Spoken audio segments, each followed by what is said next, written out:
Huo ndio muonekano wa baadhi ya maeneo ya visiwa vya Komoro ambao pia ni nchi. Nimekuambia tupo tayari hapa na balozi, tunazungumza naye kuhusiana na fursa ambazo zinapatikana Komoro, atusaidie. Karibu sana balozi. Unatuambia kwamba mnatutazama, kumbe Komoro tunafika kule Clouds TV.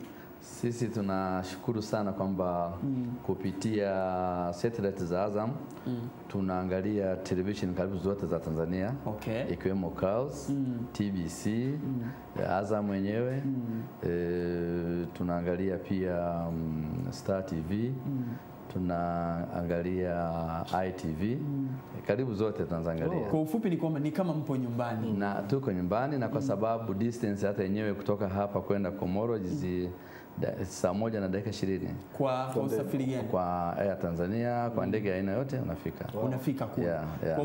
Kuna usafiri tofauti na wa ndege? Labda niseme kwanza nashukuru kupata na fursa hii. Karibu sana. Kuongea na wananchi kupitia Clouds ni jambo ambalo limetupa faraja kwa nyinyi kukubali kunihost, lakini pia nishukuru uongozi wa wizara yangu kuniruhusu kutumia kipindi hiki cha mapumziko yangu kuzungumza na wananchi, hasa kuelezea fursa ambazo ziko kule Komoro. Komoro ni nchi jirani na Tanzania, ambayo inapatikana katika visiwa vya Bahari ya Hindi. Komoro ni muungano wa visiwa, visiwa viko 4, lakini ambavyo vinaunda shirikisho la muungano wa visiwa vya Komoro viko 3, Ngazija, Anjuani na Muheri. Na visiwa hivi vilipata uhuru wake mwaka 1975, na Tanzania ilishiriki kamilifu kupigania uhuru wa Komoro mwaka 1975 chini ya Mwalimu Nyerere na wapiganaji wa Morenako ambao walikuwa based Dar es Salaam. Nilikuwa nimekuuliza mheshimiwa balozi, nilikuwa nataka kufahamu kama distance, umezungumzia usafiri wa anga, kuna usafiri tofauti na huo labda wa majini? Nashukuru kwa swali lako zuri. Tuna aina mbili za usafiri wa anga na usafiri wa majini. Usafiri wa both bado haujawa mzuri sana.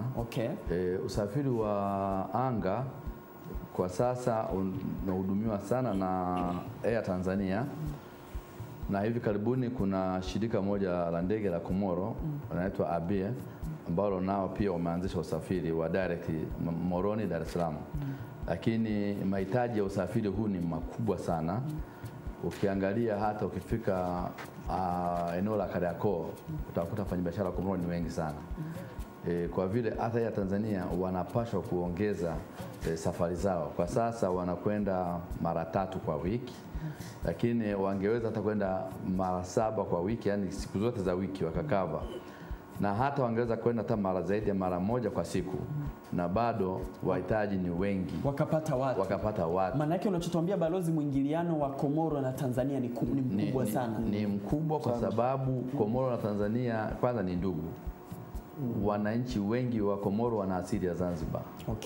Na ya wengi sana, na kama sikosei hesabu zangu inatakana ni 40% ya population ya Komoro ina asili ya Zanzibar. Kwa maana ni 40% ya population ya Komoro ina asili ya Zanzibar. Ina asili ya Zanzibar. Kwa hiyo ni ndugu kabisa wa damu. Kwa hiyo lazima tutembeleane. Lakini kinachopelekea kingine kuja ni kwa sababu ya mahitaji ya kibiashara. Komoro ni nchi ambayo haizalishi, inahitaji kuagiza. Naona, lakini pia kuna zalishi kwa maana kuanzia kilimo, ardhi ile hasa katika kisiwa kikubwa cha Ngazija, ardhi ile sio nzuri sana, sababu ni volcano. Isipokuwa visiwa vya Anjuani na Muheri. Lakini kwa sababu ya shida usafiri interland, unakuta kwamba uzalishaji kusafirisha chakula kutoka Anjuani au kutoka Muheri kuleta Ngazija ni shida. Kwa hiyo inakuwa ni rahisi kuagiza kutoka Dar es Salaam kupeleka pale. Usafiri mwingine ni wa bahari ambao pia bahati mbaya sana haujaendelea, si mzuri kwa sababu hatuna meli kubwa ambazo zinaweza zikabeba mizigo competent, sababu bahari ya baina ya Tanzania na Komoro ni bahari chafu sana. Mfano sisi kule Zanzibar tunasema bahari mkondo wa Nungwi ni mbaya, lakini mkondo wa bahari baina ya Tanzania na Komoro ni mbaya zaidi ya mara 10 ule wa Nungwi. Kwa hiyo unakuta kwamba wafanyabiashara kwa sababu ya fursa ambazo ziko kule wanajilazimisha kuleta bidhaa zao. Wakifika wanamshukuru Mwenyezi Mungu kwamba tunamshukuru Mungu tumefika salama. Kwa hiyo wakati sasa hivi ukiacha usafiri wa ndege wanapeleka kwa utaratibu gani? Kuna vimeli vidogo vidogo vinakuja ambavyo kweli vina changamoto nyingi sana na vimatia hasara wafanyabiashara walio wengi. Okay. Yeah. Kwa wakifika ni alhamdulillah. Kabisa. Riski kubwa. Unadhani ukipatikana meli kubwa yenye uwezo wa kuhimili vishindo vya bahari, maisha yanaweza kaendelea kuwa mazuri? Labda nielezee kwamba Komoro ni sehemu ambayo Tanzania ingeweza kunufaika vizuri kibiashara kwa sababu ya fursa ambazo ziko kule, na unufaikaji wake huu utawezekana tu iwapo tutakuwa na usafiri mzuri baharini.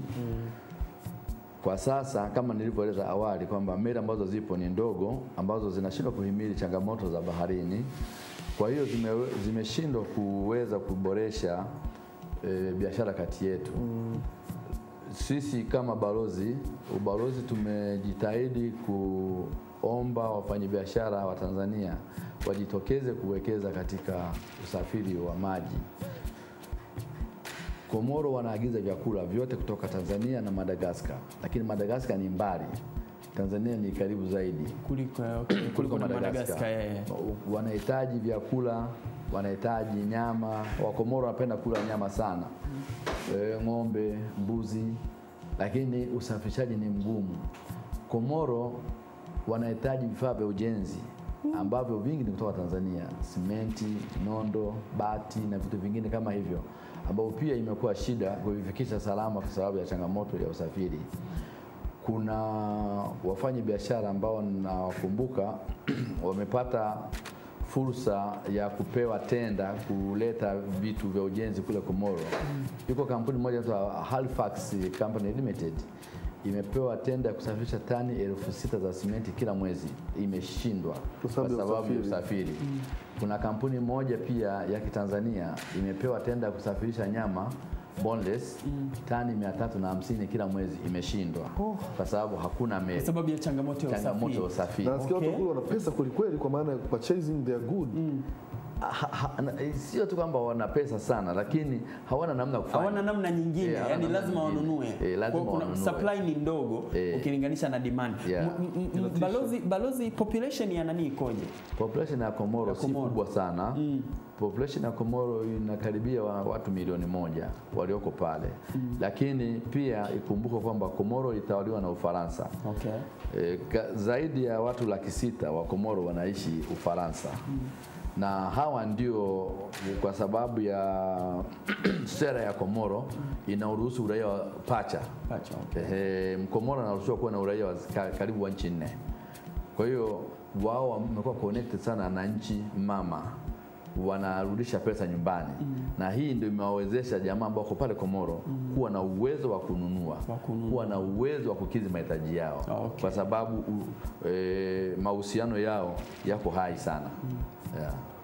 Mzigo unatoka huku. Hapo sasa umetupa vipi kuhusiana na utalii? Kuna pesa zozote ambazo wanapata labda nyingi kidogo pia kutokea kwenye utalii au sio? Kama muonekano wake umekaa kitalii kidogo visiwa. Sekta ya utalii Komoro haijaendelezwa sana. Haijaendelezwa sana, na hii ni kwa sababu Komoro haijawa na umeme wa hakika. Na unapokuwa huna umeme wa hakika, hata watalii kwenye mahoteli hawawezi kuwa na utulivu mzuri. Kwa hiyo pia ni eneo ambalo niseme kwamba Tanzania tunaweza tukanufaika kwa kushiriki kuuza nishati. Kama tuna gesi ya kutosha, tungeweza kuuza gesi yetu kule ambayo ingeweza kuzalisha umeme. Lakini pia kama Tanzania tungeweza kushiriki kwenye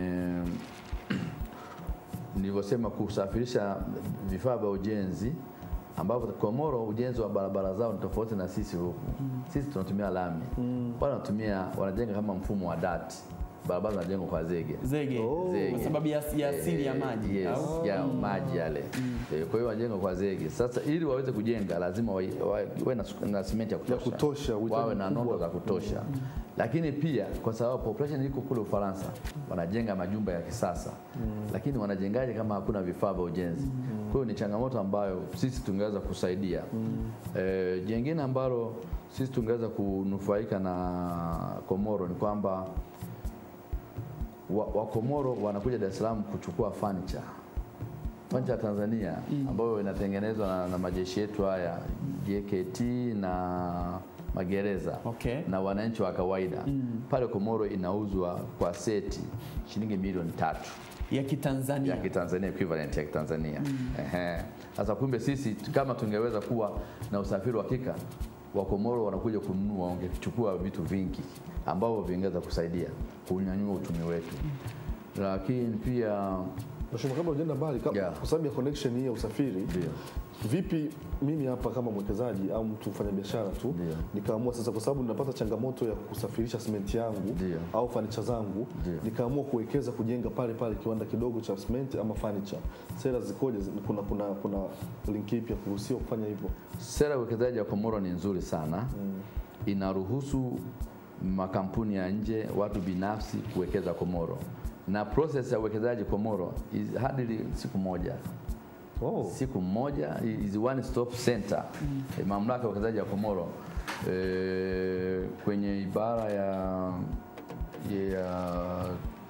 4, 5, 6 na 7 zinaruhusu uwekezaji na zinaruhusu mwekezaji kuchukua faida anazozipata kusafirisha kule alikotoka. Provide kwamba atakuwa uwekezaji ule unalenga kuboresha huduma za kijamii, kujenga ajira, kuimarisha afya, kuimarisha miundombinu ya uchumi. Serikali ya Komoro inakaribisha. Watanzania ambao wameshachangamkia hiyo fursa labda kujenga viwanda huko. Kwa sababu ya changamoto ya umeme, mpaka sasa hivi hakuna Watanzania ambao wamewekeza zaidi ya hawa ambao wanaleta bidhaa na kuuza na kutoka. Kwa sababu kuna uwezekano hata kama utasema unajenga kiwanda kwa sababu ya changamoto ya usafiri, bado utahitaji malighafi, sio? Kwa hiyo Mheshimiwa Balozi, tunafanya nini? Tunafanyaje? Hilo ni soko ambalo liko wazi. Tanzania kuna wafanyabiashara, kuna watu wengi sana wanafanya vitu, hawana pa kuvipeleka, hawana pa kuviuza. Hilo ni soko ambalo liko wazi. Na tunaamini nyie kuwepo huko kama balozi mnazitazama hizi fursa na kuona zinafungukaje. Mipango ya serikali ikoje? Mipango ya serikali yetu, balozi zetu zote duniani zina kazi mbili kubwa. Kazi ya kwanza, kuimarisha mahusiano baina ya nchi hizi mbili, kazi ambayo tunaifanya kwa uzuri zaidi. Lakini siku za karibuni tumesema tuende mbele sasa, badala tu ya kuimarisha urafiki baina yetu, tuende sasa kuimarisha huduma za kibiashara na kiuchumi. Balozi zina kazi ya kuhakikisha kwamba bidhaa za nchi zao zinapenya katika masoko kule ambako tunawakilisha nchi zetu hizi. Ndio kitu ambacho sisi tunatetea wafanyabiashara wetu waje wafanye biashara kule.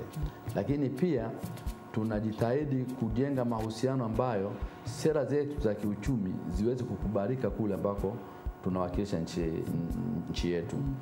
Na eneo jingine ambalo tunajitahidi ni kuambia Watanzania kwamba kuna fursa hizi, na ili kunufaika kuna taratibu za kufuata. Haya yote yanakwenda kuitekeleza ile sera inaitwa economic diplomacy. Sera ambayo sasa inachangia ukuaji wa uchumi wa nchi yetu. Mfano mzuri, sisi katika ubalozi wa Tanzania Komoro tumetangaza fursa ambazo ziko huku. Matokeo yake tumepata Wakomoro wengi wanaokuja huku. Kwa hiyo tumekuwa tukiuza visa za Tanzania kuwawezesha Wakomoro kuingia Tanzania nyingi sana. Makusanyo ya visa ya ubalozi wa Tanzania Komoro ni makubwa kiasi kwamba ubalozi wa Tanzania Komoro umekuwa ni mchangiaji mkubwa kwa mfuko wa serikali kupitia mauzaji ya visa ambao kwa Afrika nadhani ubalozi wa Tanzania Komoro unaongoza ni wa kwanza. Na tukiangalia pia kwa nini tumeweza kufanya hivi? Wakomoro wanahitaji kuja kununua mahitaji yao. Wakomoro wanakuja kwa huduma za afya. Sasa huduma za afya pale Komoro sio nzuri sana. Okay. Kwa hiyo ni fursa nyingine. Komoro anapougua baadaye tutaziorodhesha kabisa. Ana option ama kutibiwa Ufaransa au kutibiwa Madagascar ambako wote ni mbali na ni gari. Kwa hiyo wanaamua kuja Dar es Salaam kupata huduma za afya. Lakini pia Wakomoro wanakuja kufanya specialization katika vyuo vikuu vyetu. Tunao Wakomoro wengi chuo kikuu cha afya Muhimbili. Tunao wanafunzi wa Komoro kule UDOM. Tunao wanafunzi wa Komoro kule Zanzibar. Vipi wao mahitaji ya lugha ya Kiswahili? Sisi wa Tanzania kwenda ndio naelekea sasa. Tupe mambo. Naelekea huko kwamba sisi tumeshawishi Komoro kujiunga katika jumuiya ya uchumi wa nchi za kusini na kati, yani SADC, jumuiya ya kiuchumi ya SADC, na tayari shapata status ya observers. Lakini pia tunaendelea kushawishi kwa serikali ya Komoro ijiunge kwenye jumuiya ya Afrika Mashariki. Mheshimiwa Rais Azali ambaye ni rais wa sasa pale Komoro anapenda sana Wakomoro wajifunze lugha hizi mbili, Kiswahili na Kiingereza. Hii itawawezesha kunufaika na fursa ambazo zinapatikana katika jumuiya hizi za kikanda SADC na Afrika Mashariki. So far lugha ya mawasiliano pale Komoro ni Kifaransa. Sasa wakija nje ya hapo inakuwa ni changamoto. Kwa hiyo wanakaribisha Watanzania kwenda kusomesha Kiswahili na Kiingereza. Paka sasa hivi ninapozungumza na nyinyi, tuna Watanzania wawili tu katika chuo kikuu cha Komoro ambao wanasomesha Kiingereza na Kifaransa na Kiswahili. Wawili tu. Kama lecturers. Okay. Hiyo ni changamoto, ni wachache mno. Ni fursa. Yani hiyo wacha ibaki hivyo. Tunakusanya maduhuru kwa wao kupata visa za kutosha kuja huku kufanya kazi na kufundisha, na mheshimiwa amezungumza namna gani ambavyo wametamalaki kwenye vyuo mbalimbali. Lugha adhimu ya Kiswahili ambayo lugha dunia inipambania. Sidhani kama tumepigania. Kwa Mheshimiwa Balozi, umetutajia afya, umetutajia Kiswahili kama huduma, biashara huduma ambazo mtu anaweza akazitoa kule. Biashara gani huduma nyingine ambazo zilizopo? Nazipenda hizi, unajua kwa gani Balozi? Kwa sababu hizi fursa hizi ni fursa ambazo kikwazo cha nani sio sana, kikwazo cha usafirishaji sio sana. Hizi fursa za kihuduma. Nimeelewa uchambuzi wako. Fursa nyingine ya kihuduma iliyopo kule ni ipi? Fursa nyingine ni kuwekeza katika utalii, kwenye mahoteli. Utalii. Mpaka sasa hivi kuna kampuni moja kubwa ya Tanzania imewekeza, ina hoteli yenye hadhi ya nyota 5. Inaitwa Grand Komoro Golden Tulip Isandra Hotel, ambayo kampuni ya Vigo imewekeza pale. Ndio ambayo imepata kibali cha kuoperate hoteli hiyo kubwa. Imefanyia ukarabati kubwa. Hoteli sasa ni hoteli nzuri kuliko zote pale Komoro. Lakini pia wanapambanaje na changamoto ya umeme? Komoro kama Komoro tunatumia majenereta. Hata umeme wote wa taifa unatoka unazalisha kwenye grid kutumia generators. Unapokuwa umekatika unakuwa na standby generator. Sisi kama ubalozi, kwenye ofisi ya balozi, makazi ya balozi, makazi ya maafisa wa balozi, kote kuna generator. Ambayo pia imekuwa ni changamoto kubwa. Generator ni option B. Lakini kwa sababu ya uwepo wa gesi ya kutosha Tanzania, nadhani ni wakati mwafaka kwamba tungeweza kuingia katika makubaliano na serikali ya Komoro tukawauzia gesi. Asante sana Mheshimiwa Balozi. Tunakwenda vizuri. Mimi taratibu sina haraka. Fursa ya afya. Najua kuna ndugu zangu wengi sana wamemaliza vyuo, wanatafuta sehemu afya hiyo hapo. Kiswahili, walimu wenzangu, ndugu zake MC Pilipili wapo wengi sana ambao wanaweza wakafanya hiyo fursa. Kuna sekta ya utalii umetuambia Mheshimiwa Balozi. Kuna eneo jingine la kihuduma ambalo unaona inaweza ikawa fursa kule, kuna changamoto Komoro? Eneo jingine ni usafirishaji ndani ya visiwa.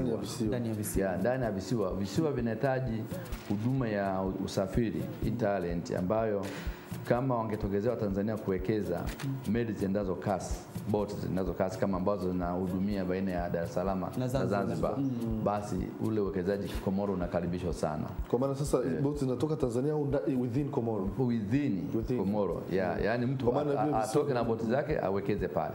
Zitaweza kuhudumia na itaimarisha itaimarisha mawasiliano baina ya visiwa. Lakini pia huduma nyingine ambayo inatakiwa pale ni usafiri wa anga ndani ya visiwa.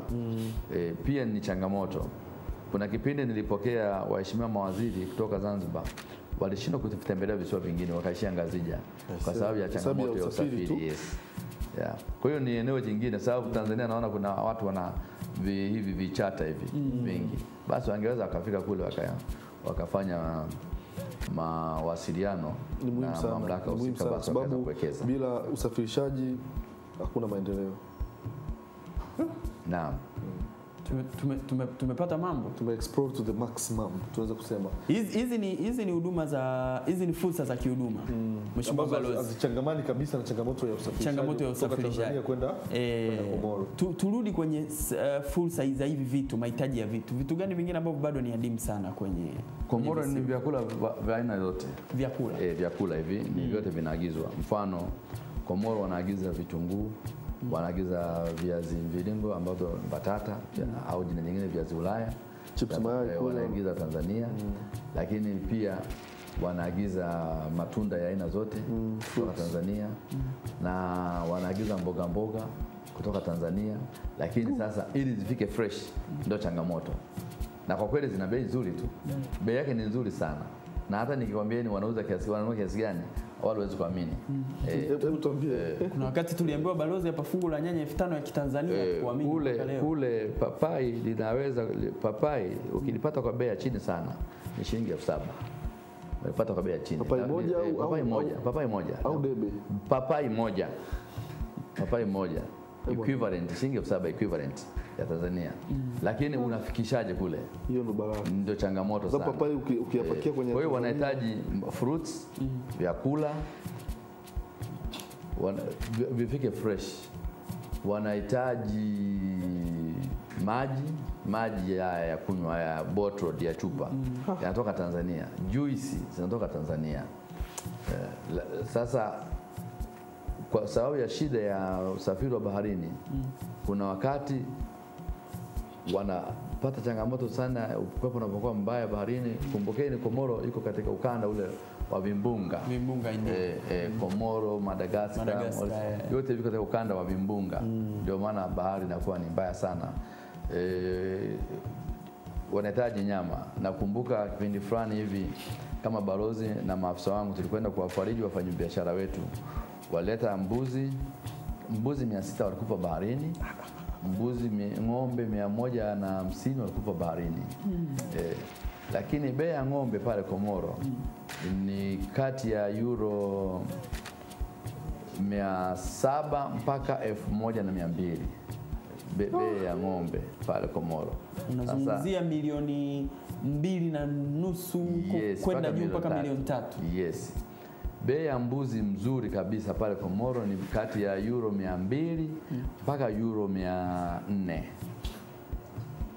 Mbuzi mmoja mzuri. Lakini sasa nimejaribu kuzunguka sasa nyumbani, nimeangalia ufugaji wa nyumbani. Bahati mbaya nimegundua kwamba bado tunafuga kienyeji sana. Ng'ombe huyu ambaye ananunuliwa baina ya euro 700 mpaka 1,200 anaanzia uzito wa kilo 250 kwenda mbele. Sasa ng'ombe hawa wachache Tanzania hatufugi kisasa. Kwa hiyo tunatakiwa tuangalie mifumo yetu ya ufugaji. Tutoke kule kwa zamani. Na hata mbuzi hao ambao nawaelezea si mbuzi ambao tuwakuta Vingunguti pale wamekondeana. Ni mbuzi maalum ambao wamenenepeshwa vizuri, ndio ambao wanapata kukizi viwango hivyo. Kwa hiyo kwanza sisi wenyewe pia tuangalie ufugaji wetu ili tu improve, tuweze kunufaika na fursa ambazo zipo. Lakini bado naona option sasa ya kumsafirisha, kwa sababu nikimwazia mbuzi, ng'ombe zaidi ya bahari simuoni ukisafirisha kwa njia ya ndege. Ninaamini wafanyabiashara wa Tanzania wananiangalia na wanasikiliza kipindi hichi. Ni kwamba niwatie moyo na kuwaomba wawekeze katika usafiri. Na waomba wazawa wa Tanzania wawekeze. Makampuni nje yanaweza yakaja, lakini tutapata faida kidogo. Lakini wazawa wakiwekeza, wazawa hawa nadhani serikali yetu, rais wetu anapigania sana wananchi wa Tanzania wanufaike kiuchumi sasa, kwa sababu fursa zipo na kwa sababu tumekuwa na mahusiano mazuri na nchi nyingi duniani toka awamu ya kwanza mpaka awamu hii ya 5. Ni wakati mwafaka sasa wa Tanzania tuache kuogopa kushiriki katika biashara za kimataifa. Kumbukeni, Tanzania ilichangia sana kupigania uhuru wa nchi nyingi ikiwemo Komoro. Sasa itakuwa ni jambo baya iwapo sisi ambao tulitoka jasho, tena jasho la damu, kupigania uhuru wa nchi hizi, tukawa wasindikizaji katika fursa za kiuchumi. Kabisa. Tunapaswa kuchangamkia. Urafiki tushaujenga tayari, upo, hauna mashaka. Tutumie sasa kwenye hatua ya pili ya kujinufaisha kiuchumi. Kabisa. Balozi, nyie sasa kama balozi, of course, kama serikali, mnafanyaje? Mmeshafanya juhudi zozote za kuzungumza na baadhi ya watu ambao, maana unapozungumzia swala la kuweka miundombinu kama hiyo, kununua meli na nini, hauzungumzi na ndugu yangu Juma Mchopanga wa pale Keko Machungu. Unazungumza na watu ambao wana muscles, wanaweza kufanya hivyo. Tunaona kwa mfano hapo Zanzibar, mzee Bahalesa amefanya kazi kubwa sana ya kurahisisha zoezi la usafiri kwa uwekezaji wake. Mmeshafanya juhudi zozote za kutafuta watu ambao mnajua wana muscles wa Tanzania ya kufanya hiyo kama fursa pia kwao, mkajaribu kufanya nao mazungumzo? Nashukuru kwa swali lako mtangazaji. Kwanza tumepata mawasiliano makubwa na serikali ya Mapinduzi Zanzibar, ambayo nilipoanza kuwa balozi kule ilikuta meli ya Mapinduzi tu ilikuwa ikitoa huduma. Kwa bahati mbaya bandari ya Moroni haikuweza kuhimili kuchukua meli kubwa kama ile kule Komoro. Kule Komoro. Kwa hiyo meli ilisitisha kutoa huduma zake. Tunahitaji meli zenye uwezo wa kubeba tani 2000, isizidi hapo. Lakini bandari ya Msamudu kule Anjwani ina uwezo kuruhusu meli yote kutia nanga. Sasa ni international port. Okay. Lakini sasa ukitia nanga kule Msamudu ni mbali, soko liko huku Moroni ambao kuna population kubwa. Ndio kuna population kubwa. Population kubwa. Kwa hiyo lazima tuwe na meli ambazo zisizidi tani 2000.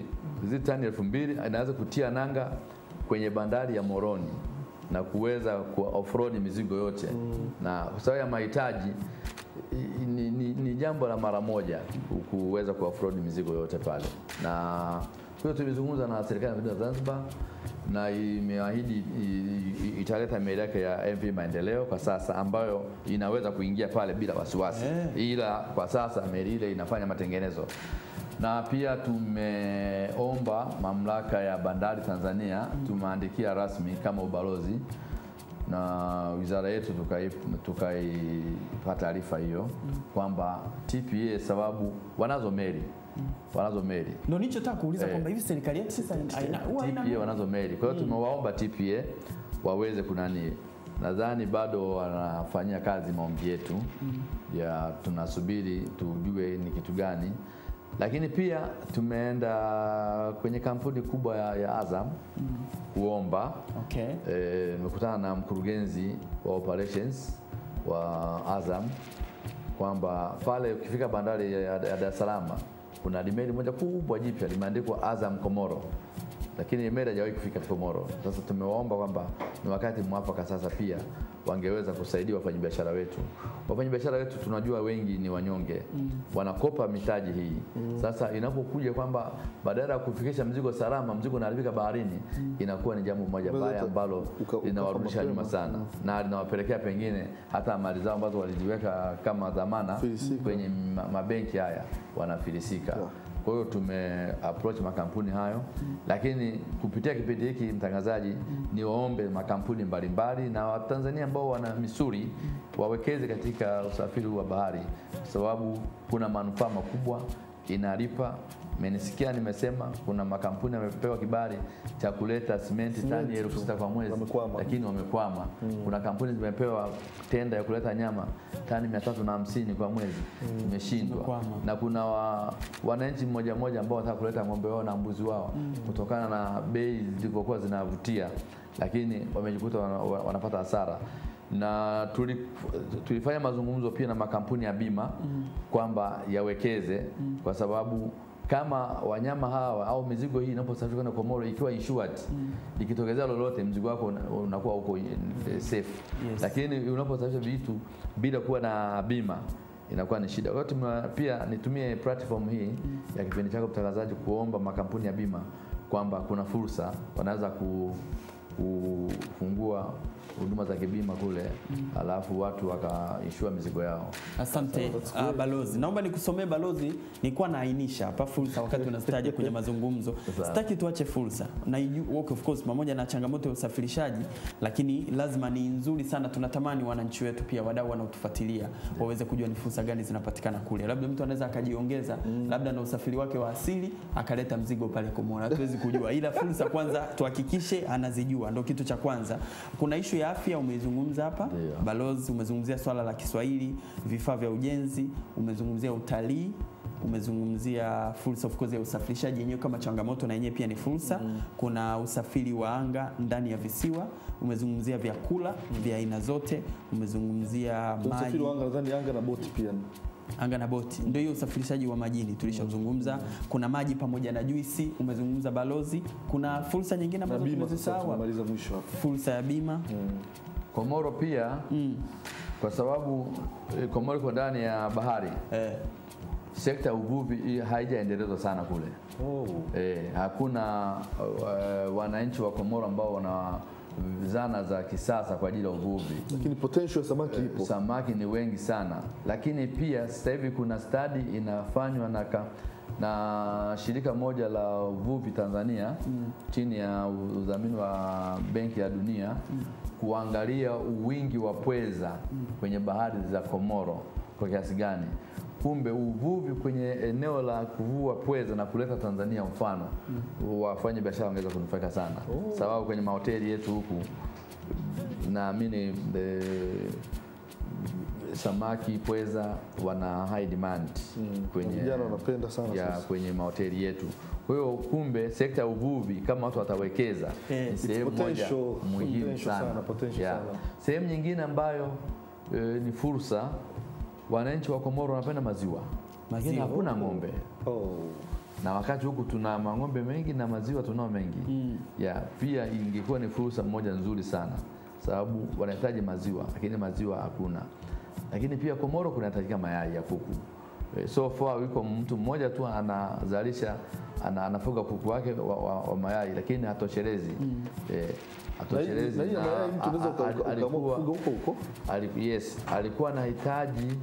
Alikuwa anahitaji karibu tray za mayai karibu 100,000 ambayo ana deficit. So far watu wanahangaika na bei ya mayai ni nzuri tu, nadhani tray moja mimi moyo unanienda bio Caesar equivalent na shilingi 15,000. Tray moja ni equivalent na shilingi 15,000 ya Kitanzania. Okay. Imekaa vizuri kwa uvuvi, maziwa, mayai ya kuku. Jingine balozi? Na sehemu nyingine ni kwamba kwa wale ambao wanafuga wafugaji wadogo wako Komoro hawana vyakula vya wanyama. Ama wana import kutoka Mauritius au Tanzania. Kwa hiyo kama itatokezea watu wakapeleka vyakula hivi na madawa ya hawa wanyama, ni sehemu moja muhimu sana. Fursa nyingine, ukifika Komoro utakuwa shocked kuona gari ziko nyingi abandoned. Ziko nyingi, gari nyingi sana zimeachwa tu. Lakini gari hizi ni nzima. Ila zina hitilafu ndogo sana. Hitilafu ni ndogo sana. sasa Komoro hakuna garage, competent garage. Magereji haya. Magereji ya magari haya hakuna. Kwa mechanics wako huko wanajazana, lakini tuna umbwe pale. Kwa hiyo unakuta magari, mtu likiharibika gari yake kidogo anapiga simu kwa jamaa yake Ufaransa, after 2 weeks anatoa gari. Kwa magari yako mengi tu yametapakaa. Ambayo inatakiwa tu mfanyabiashara wa Dar es Salaam angeweza kaenda pale akachukua scrapers. Pia ni fursa. Of course. Lakini ukifungua vyuo vya ufundi hivi, mechanics, pia driving school, madereva wa Komoro wengi hawajasomea dereva. Driving school ni fursa nyingine ya kusomesha watu wakawa madereva wazuri, wakafuata sheria za usalama barabarani na nini. Ama kuwa dereva kabisa. Shida. Kwa hiyo ni fursa ambazo zipo kule. Naona Siza karatasi yake imejaa. Nimegeuza upande wa pili sasa, nipo namba 16. Hatari kabisa, imekaa vizuri. Balozi, sio kama utazikumbuka zote hizo fursa. Mimi nazikumbuka sana. Kuna nyingine ambazo bado hatujazigusa. Kwa sababu labda niangalie hapa, nilikuwa sio mbaya. Nimeandaa kidogo. Kwa nimeandaa kidogo hapa. Nadhani kuna masuala ya mbao. Komoro hawana, misitu yao hawakati, kwa hiyo wanahitaji mbao kutoka nje. Kwa hiyo ukisafirisha magogo yetu haya yanahitajika sana, lakini pale magogo yakifika wana viwanda vya mbao pia hawana, lakini wanatumia kwa ajili ya ujenzi. Tumia kwa ajili ya ujenzi. Kwa hiyo kama tunaweza kusafirisha magogo yetu kwenda Komoro, una bei nzuri sana. So far wanaangalia kuchukua kutoka Madagascar. Madagascar, kumbukeni, ni mbali kuliko Komoro kuja Dar es Salaam na Tanzania. Komoro pia kuna Wakomoro wanazalisha mazao matatu. Zao la kwanza ni vanilla. Wakomoro ni watatu kwa vanilla duniani. Vanilla kwa ajili ya flavor. Vanilla ile processed inauzwa euro 500 kwa kilo. Kwa hiyo ni kama dhahabu. Ni kama dhahabu. Si mchezo.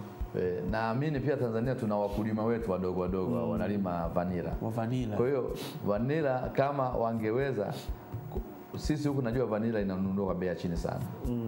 Kwa hiyo wakulima wa vanilla wa Tanzania wangeweza kuuza vanilla yao pale. Export Komoro. Wangeuza pale. Sei kama huku sidhani kama inafika euro 100 kwa kilo hapa Tanzania. Basi wangeweza kuuza hata kwa euro 200 pale Komoro. Na Wakomoro wakauza kule ambako wanauza wenyewe kwa euro 500. Lakini kuna zao pia linaitwa rangirangi. Hili ni zao linatoa zile perfume, best perfume, ambayo mpaka sasa hivi pale Komoro kuna kiwanda kimoja ambacho kiko na mkubwa mmoja wa zamani akiwanda chake. Ukizunguka kwenye kisiwa cha Mohere utakuwa unasikia harufu nzuri. Ni hiyo rangirangi. Kwa investor ni mmoja tu alojenga kiwanda. Alojenga kiwanda ni mmoja. Kwa hiyo fursa ni ipi kwa Tanzania? Kwa Tanzania sasa ni kujifunza kilimo kile, kwa sababu the market is there. Tukajifunza kilimo kile cha rangirangi, tukalima sisi Tanzania na tuka export. Lakini pia Komoro inazalisha karafuu kama Zanzibar. Kila mmoja ana imani yake. Sisi kule Zanzibar tuna imani kwamba karafuu ya Zanzibar ni nzuri kuliko yoyote duniani. Wakomoro nao wana imani kwamba karafuu yao ni nzuri kuliko popote duniani. Kila mtu anavutia kwake. Kila mmoja anavutia kwake. Sio mbaya, ndo masoko hayo. Lakini Zanzibar kule karafuu, bei ya karafuu of recently ndio inanunuliwa kwa kilo shilingi kati ya 18 mpaka 20 nadhani.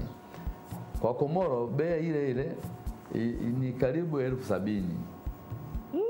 Karibu 70,000 equivalent ya Tanzania kwa kilo inanunuliwa.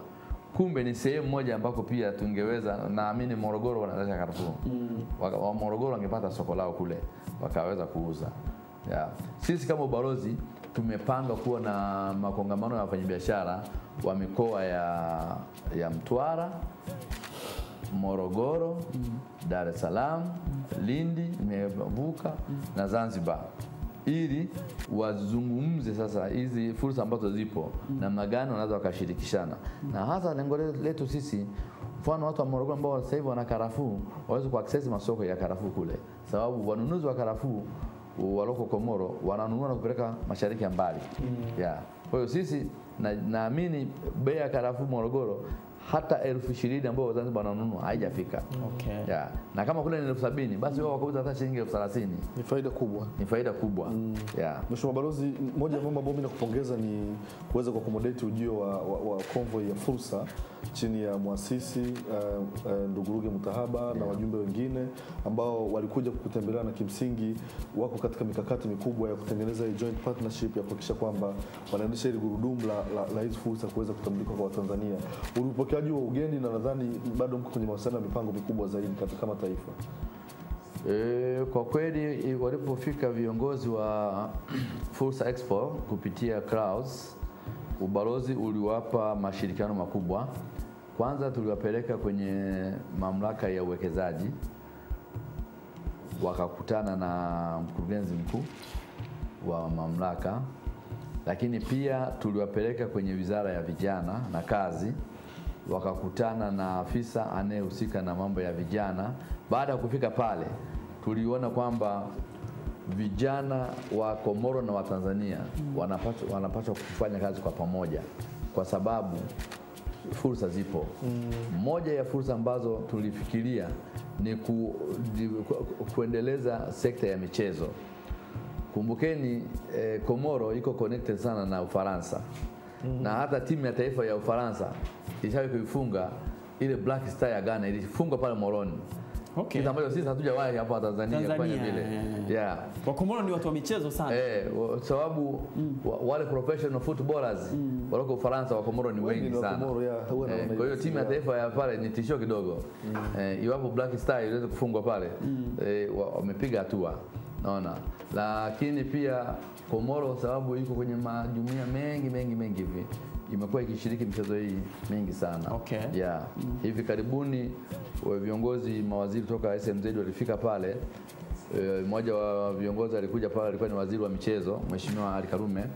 Tulipokutana na waziri wa michezo wa Komoro, alitoa nafasi kwa vijana Zanzibar kushiriki mashindano ambayo Komoro kama ni nchi yenye uhusiano na nchi za Kiislamu, kulikuwa na mashindano kule Djibouti, wangeweza kushiriki pamoja, lakini so far naona hatukupata kuchangamkia ile fursa. Lakini taasisi ya fursa kwa kweli walituhamasisha hata sisi viongozi kuona kwamba kumbe kuna kitu cha kufanya baina ya fursa kwa vijana wetu hawa, ili vijana wetu wasikae tu mitaani na wanapokuwa hawana kazi za kufanya ndio mawazo mabaya yanawajia ya wizi ya nini. Kwa hiyo kuwa engage economically ni jambo muhimu sana kabisa. Balozi, mimi naomba nikushukuru sana kwa kweli, kwanza kwa muda wako. Tunajua ulikuwa likizo, nani kidogo likizo yako tukaivuruga kidogo, lakini walau tumepata, mimi naamini kwamba tumepata vitu vingi sana. Na moja tu la kumalizia, hizi fursa zote ambazo tumezungumza hapa, tunaona of course kikwazo cha swala la usafirishaji ambacho hatuwezi kukifumbia macho ni kikubwa. Na tunaona namna ambavyo population inaizungumza zaidi ya 1,000,000 ya watu wanaoishi Komoro, tunaweza sisi tukaichukua kwa kuuza vitu vyetu kule, na wajasiriamali ni wengi. Mimi na uhakika kwamba baada ya kipindi hapo kutakuwa na maswali mengi, simu zitakuwa ni nyingi, simu zimeshaanza kuingia huko na message. Platform moja ambayo unaweza ukaitumia kirahisi kuliko watu wengi watakuwa wanauliza. Mliwahi mimi nimewaza ukiangalia Balozi kwenye nchi nyingine, hii mifuko ya hifadhi ya jamii, kwa sababu ina pesa nyingi hii mifuko, tunaweka fedha zetu, watu ni wengi wanaoweka pesa kwenye selection. Mliwahi kuwapelekea proposal kwa mfano ya kuliangalia ile eneo kama eneo ambalo wanaweza wakafanya uwekezaji kwa kutumia pesa zetu sisi wanachama? Maana kuna miradi ambayo tumeona wameijenga, alafu kama haifanyi kazi, haifanyi chochote, tuna wasiwasi sisi wenyewe wanachama kama itarudisha pesa zetu. Lakini unaiona eneo kama ile ya kwamba kuna mfuko mmoja wa hifadhi ya jamii, ama ingeshirikiana wakisema bwana tunanunua meli, ni kitega uchumi yetu labda ya kwenda Komoro, meli ya mizigo. Jambo kama hilo mliwahi kulifikiria? Naomba nikushukuru kwa swali lako.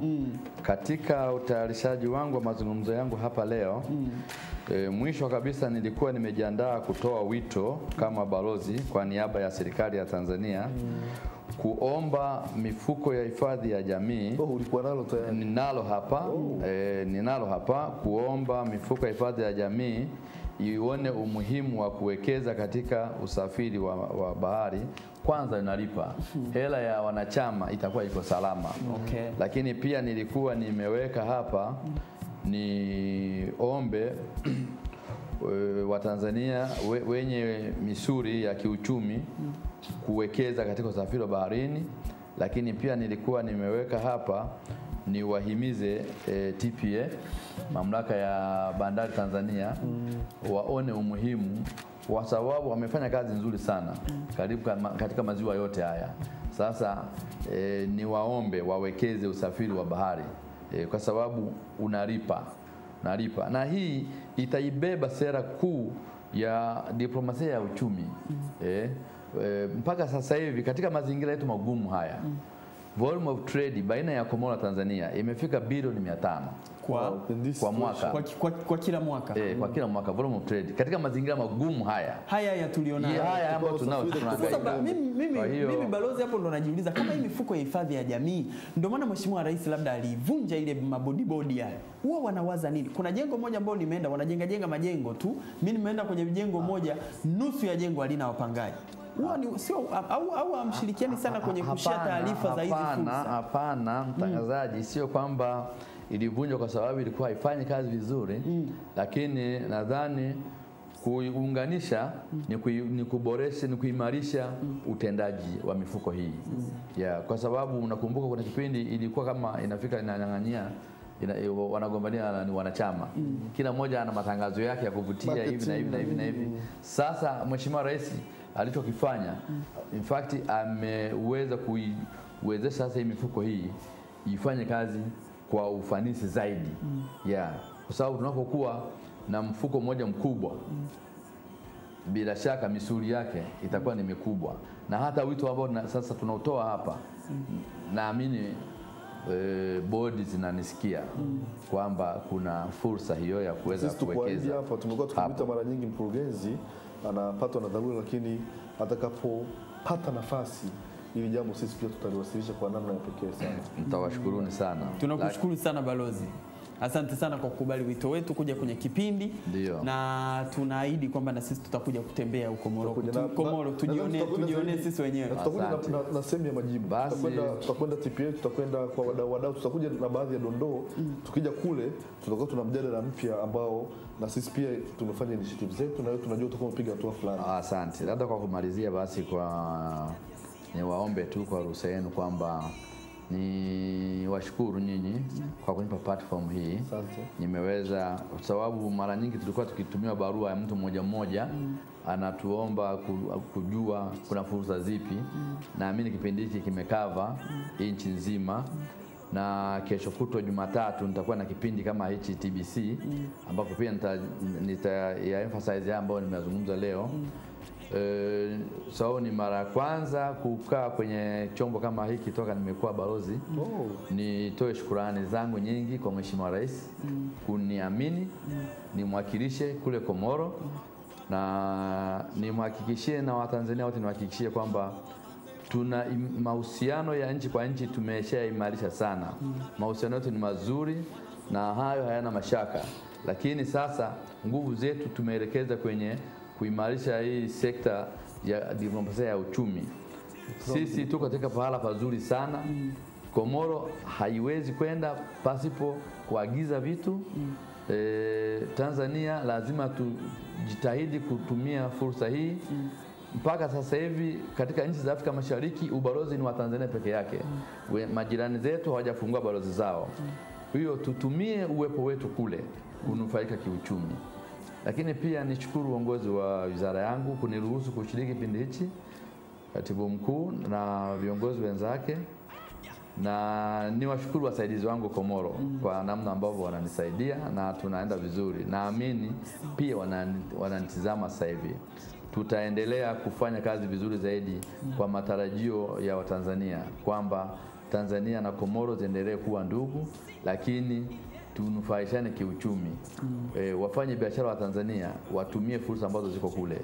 Wasiogope changamoto hizi zipo, lazima tuzikabili. Tukiogopa kuzikabili hizi changamoto, watakuja wengine, sisi tutakuwa, lakini ikumbuke kwamba sisi tulitoa damu yetu kuipigania Komoro kupata uhuru wake. Na 2009 kupitia mwamvuli wa Afrika, Umoja wa Afrika, tulienda kuimarisha demokrasia kule Anjuani. Yote hii juhudi hizi zisipotee bure. Tutumie sasa mahusiano haya kujengana kiuchumi kwa mataifa yetu haya. Asante sana balozi, asante sana balozi. Umemsikia vyema, loud and clear. Anaitwa Balozi Sylvester Mabumba ambaye ni balozi wa Tanzania nchini Komoro. Mara nyingi watu tunasikia kuna baadhi ya viongozi wakisimama kwenye majukwaa wanazungumza, wanasema nyie vijana mnataka tuje tuwawekee hela mfukoni, mnataka tuwaletee hela. Sisi vijana tunajibu, tutasema hapana, hatutaki mtuletee hela mfukoni, lakini tunataka mtutengenezee mazingira mazuri ya kuzipata pesa.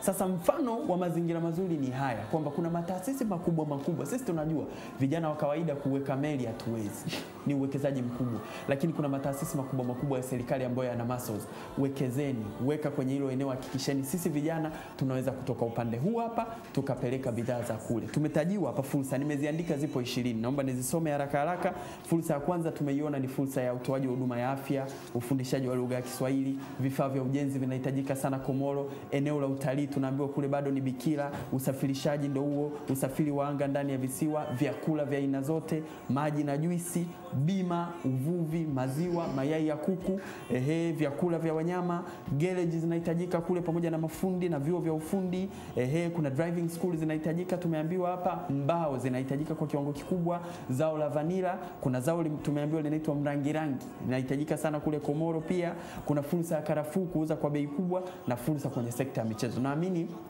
ni sehemu chache tu ya fursa hizi ambazo ametutajia balozi, lakini bado tunaomba kama 360, kama kuna decision maker yoyote ambaye anatutazama, analitaasisi lake, analiongoza, anaamini naweza ikawekeza kwenye usafirishaji, kwako iwe ni fursa, na sisi kwetu fursa hizi ambazo ametutajia balozi zizidi kufunguka, basi tutashukuru sana. Good morning Tanzania, bado tupo hapa Clouds 360. Tunamshukuru tena kwa mara nyingine Balozi Sylvester Mabumba kwa kujumuika na sisi asubuhi ya leo.